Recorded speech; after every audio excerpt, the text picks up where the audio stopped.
عبقری knowledge کے معزز ناظرین السلام علیکم۔ اگر آپ کے پاس کوئی ٹوٹکا، علاج، وظیفہ اور آزمودہ تجربہ ہے تو ابھی ای میل اوپن کریں اور اردو میں لکھ کر اپنے نام اور تصویر کے ساتھ بھیج دیں۔ ہم آپ کے بھیجے ہوئے ٹوٹکے، علاج یا آزمودہ وظیفے پر ویڈیو بنا کر لاکھوں انسانوں تک پہنچائیں گے۔ آج کی ویڈیو آپ کے لیے بہت اہم ہے کیونکہ آج کل ہر شخص رزق کے حصول کے لیے اپنا سارا وقت، توانائیاں اور ساری زندگی لگا دیتا ہے، لیکن ایسے لوگ بہت کم ہوتے ہیں جن کو وافر مقدار میں رزق ملتا ہو اور وہ اپنی ہر ضرورت پوری کرتے ہوں اور ایک بہترین اور باعزت زندگی گزارتے ہوں۔ رزق کے 5 دروازے ہیں، پہلے 3 تو صرف مسلمانوں کے لیے ہیں اور چوتھا اور 5واں دروازہ ساری دنیا کے لیے ہے، یعنی مسلم، غیر مسلم، بت پرست، دہریے وغیرہ ہر کوئی ان 2 دروازوں سے رزق حاصل کر سکتے ہیں۔ اگر ہمیں رزق کے دروازوں کا علم ہوگا تو کسی قسم کی پریشانی نہیں ہوگی، ہم ادھر ادھر وقت ضائع نہیں کریں گے اور سیدھے ان دروازوں پر پہنچ کر رزق حاصل کریں گے۔ اس بات کو آپ اس مثال سے سمجھیں، جیسے کوئی بھی شخص کوئی کاروبار وغیرہ شروع کرنا چاہتا ہے تو پہلے کتنا غور و فکر کرتا ہے کہ میں ایسا کون سا کام شروع کروں کہ میرا وقت ضائع نہ ہو اور اچھا منافع ہو۔ اس کے لیے وہ اعلیٰ تعلیم حاصل کرتا ہے اور اس کے ساتھ ساتھ کئی لوگوں سے مشورہ بھی کرتا ہے۔ پھر بڑی جستجو، غور و فکر اور مشاورت کے بعد وہ اپنی طرف سے پوری کوشش کرنے کے بعد وہی کام شروع کرتا ہے جس سے زیادہ پیسے آنے کی امید ہوتی ہے۔ بالکل ایسے ہی آج ہم آپ کو 5 ایسے راز بتا رہے ہیں جو رزق کو ایسے کھینچتے ہیں جیسے مقناطیس لوہے کو، اور یہ 5 رزق کے دروازے کسی عام انسان کے بتائے ہوئے نہیں بلکہ رزق دینے والی ذات اللہ تعالیٰ نے بتائے ہیں۔ تو ناظرین، ان 5 دروازوں میں سے پہلے 3 دروازے تو صرف مسلمانوں کو ہی مل سکتے ہیں، کوئی غیر مسلم ان 3 دروازوں کو حاصل نہیں کر سکتا۔ البتہ اگلے 2 دروازے ایسے ہیں جو غیر مسلموں کے لیے بھی کھلے ہیں، یعنی ان 2 دروازوں سے غیر مسلم بھی رزق حاصل کر سکتے ہیں۔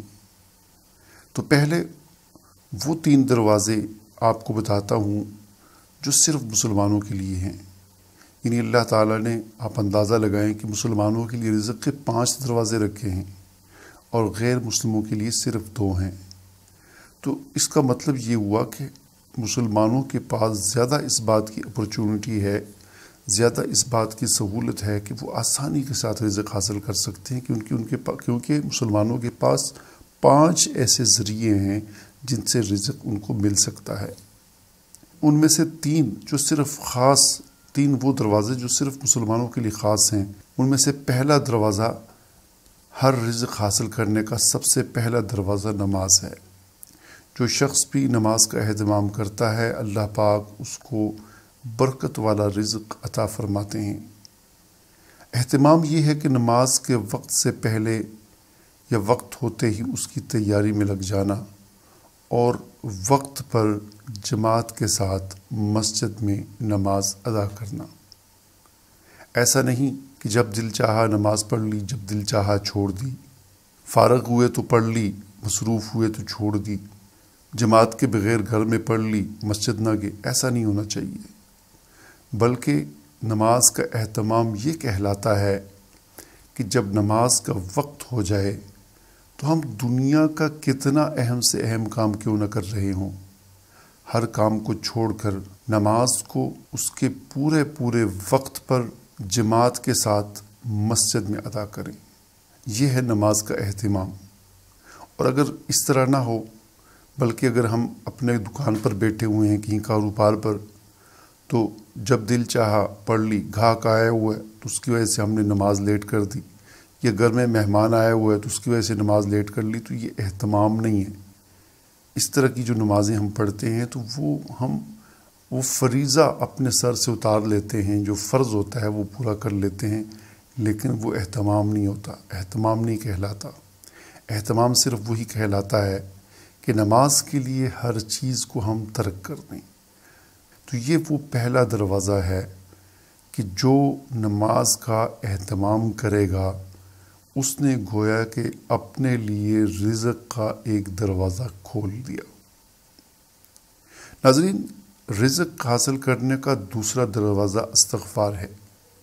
جو شخص کثرت سے استغفار کرتا ہے اللہ پاک اسے غیب سے رزق عطا فرماتے ہیں، کیونکہ ایک حدیث کا مفہوم ہے کہ جو کثرت سے استغفار کرتا ہے اللہ پاک اسے ہر غم سے نجات عطا فرماتے ہیں، ہر پریشانی میں راستہ دیتے ہیں اور ایسی جگہ سے رزق عطا فرماتے ہیں کہ جہاں اس کا گمان بھی نہیں ہوتا۔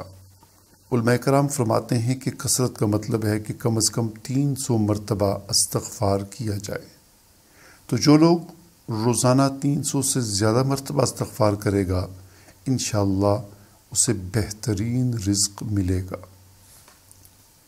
ناظرین، رزق حاصل کرنے کا تیسرا دروازہ جو مسلمانوں کے لیے خاص ہے وہ تقویٰ ہے۔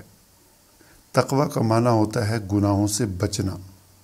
یاد رہے کہ مسلمان کے ذمہ ہر نیکی کرنا تو نہیں ہے، لیکن ہر گناہ سے بچنا ہر مسلمان کے لیے ضروری ہے۔ اس بات کو میں دوبارہ دہرا لیتا ہوں کہ مسلمان کے لیے فرائض واجبات کے علاوہ ہر نیکی کرنا مسلمان کی ذمہ داری نہیں ہے۔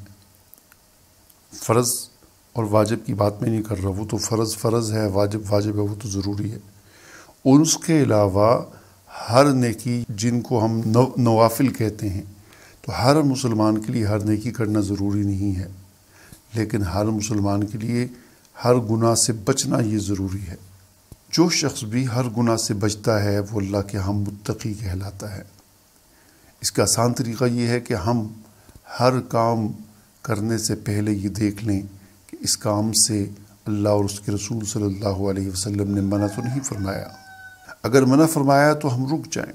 تو جو تقوی اختیار کرے گا اللہ پاک اسے بغیر محنت کے رزق عطا فرمائیں گے۔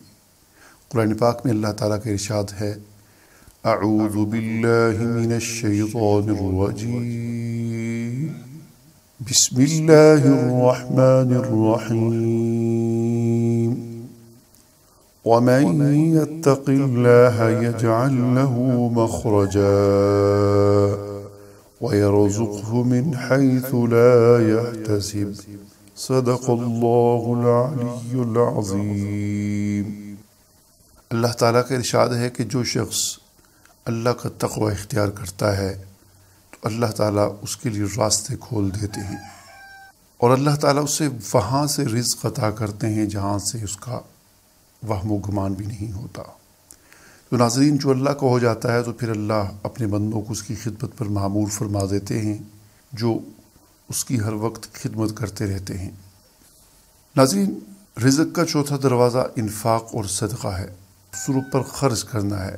خرچ کرنے کے بہت سارے مصرف ہیں، خاص طور پر اپنے رشتہ داروں پر خرچ کرنا سب سے زیادہ ضروری اور رزق کو کھینچتا ہے۔